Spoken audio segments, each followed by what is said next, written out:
Is this Jimmy or James on guitar to begin, or is this Billy?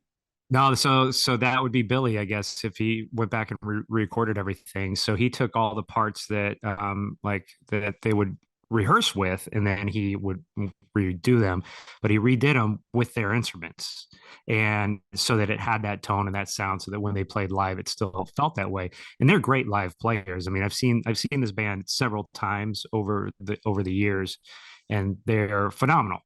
But I think when it came down to the timing, the precision, and everything that Billy had in his head, he was just like, "I'm going to re-record all these parts," and I think it created a rift in the band. I mean, I can certainly imagine if I'm going in with any of my bands and recording, and then a couple weeks later, I find out somebody re-recorded all of my parts, I'd be a little miffed, you know. Yeah. Uh, But also, as a musician, I do understand, like, he's got a certain way of playing. He's got, and it probably wouldn't sound the same if it was the full band playing, those. In fact, before this album came out, they had recorded I Am One as a single in 1990. And the song is virtually the same, but it's not the same. It's definitely got a little different feel to it. And I think that shows why he did what he did. yeah. And that, I mean, Dave Grohl did that in Color in the Shape, Yeah. and Oh, that caused a absolutely. lot of issues there. Yeah, and Uh, you can go on that album and you can find the original tracks. They're on YouTube, so you can hear the original drummer stuff. And the parts are about the same, but it's all about feel, and the feel's really different. that's why these artists take that next level, and that's why some people seek them out, and some people probably run for the hills if they see them. Right. Some of the guitar on this is just iconic sounds. I think you've alluded to it before, but it's almost like a seesaw battle Yeah. through some of the where the music is going and Yeah. that tension that comes in. But there's a very beautiful tension that kind of sweeps through things. I think this track does that, especially when you're looking around 150 uh, with the sprinkle all my kisses on your head, and it's a complete calm, and it's not whispering, but it's almost a whisper-esque approach to the lyrics there. And then we blow up again, and this riot breaks out. Go quiet, get loud again. I'm assuming you know this video. Yeah. Yeah. In Their fact, their first video, right? I think it was their first video. Yeah. And actually, I think the band, I think they had considered changing their name and making Siva the name of the band originally as well.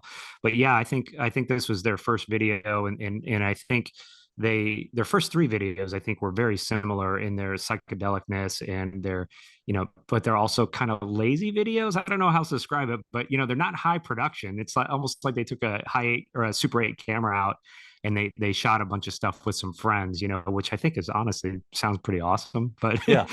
to be able to do that, but yeah, it's very spacey, and psychedelic, especially again going to the later albums when you see like Bullet with Butterfly Wings or Zero or any of those where they're really dark. Like they went from this Yeah. like Adore. happy, Yeah. colorful to this dark black, feel that they went to. And honestly, that's kind of when I started to diverge from listening to them as much. And I still come back to the first couple albums. They're absolutely my favorite. Awesome. Yeah. I had my notes for the video: psychedelic, Billy with long hair. Yeah. It's a quintessential 90s video with strobe lights, shadows, quick cuts, and just like you said, it's like, hey, we're just gonna go make this. Yeah. And they had fun with it. Yeah, they had fun with it. Yeah, and it's funny, Billy with long hair and wearing like paisley shirts, right? And that kind of brings it back to the album design, to the cover. I mean, I can remember sitting in the dorm room again before internet and trying to figure out, like, okay, there's four people on this cover, and it's kind of cool, but I can't tell, like, is this the singer? Or is that guy the singer? And then Yeah. is who's the drummer? You know, and trying to, and I had this mental picture of who they were until probably Spin magazine or like a Rolling Stone magazine, and then seeing who they were and being like, oh, okay, that's the lineup, you know. And then finally going to see them live. I think the first time I saw them was we used to have X103. It was like an alternative station here in Indianapolis, and they brought them for like a Christmas rock concert at the state fairgrounds. I'm pretty sure they played in the cattle barn or the sheep barn or something like that. And it was 1993, so that was the first time I saw them, and I'm not sure if that was right when Siamese Dream was getting ready to be released. It might have already come out. I'm not sure, but it was definitely early on with the That's early light show, and they still had awesome. the hair. They weren't wearing the costumes and stuff yet. That is a beautiful moment. Thank you for sharing that. Yeah, it was pretty cool. And now we're going to go on to a pretty cool track with number 3, Rhinoceros.